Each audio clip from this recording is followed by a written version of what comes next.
विधानसभा सत्र की शुरुआत हो और पहले ही दिन सरकार के खिलाफ अविश्वास प्रस्ताव पेश कर दिया जाए, इससे बड़ा सियासी संदेश और क्या हो सकता है। हरियाणा विधानसभा में इस वक्त कुछ ऐसा ही माहौल देखने को मिल रहा है। हरियाणा में विधानसभा का सत्र गुरुवार को शुरू हुआ और पहले ही दिन सदन में जबरदस्त गहमा गहमी देखने को मिली। कांग्रेस पार्टी ने नायब सैनी सरकार के खिलाफ अविश्वास प्रस्ताव पेश कर दिया, जिसे विधानसभा स्पीकर ने स्वीकार कर लिया। अब इस प्रस्ताव पर शुक्रवार को सदन में विस्तार से चर्चा होगी। सत्र के पहले ही दिन न सिर्फ राजनीतिक बहस तेज हो गई, बल्कि विधायकों की वेशभूषा भी चर्चा का विषय बनी रही। शुक्रवार सुबह 10:30 बजे विधानसभा की कार्यवाही शुरू हुई। स्पीकर हरविंदर कल्याण ने सदन को जानकारी दी कि अविश्वास प्रस्ताव पर चर्चा के लिए दूसरी बैठक का समय तय किया गया है।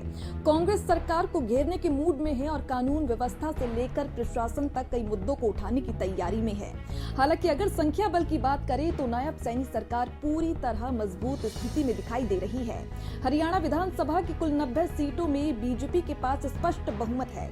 2024 के विधानसभा चुनाव में बीजेपी ने 48 सीटें जीती थी, जबकि कांग्रेस को 37 सीटें मिली थी।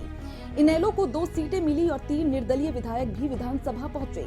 इन तीनों निर्दलीय विधायकों का समर्थन बीजेपी सरकार के साथ है।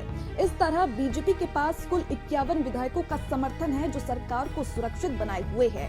ये भी ध्यान देने वाली बात है कि कांग्रेस इससे पहले भी 2 बार अविश्वास प्रस्ताव ला चुकी है, लेकिन हर बार उसे नाकामी हाथ लगी है।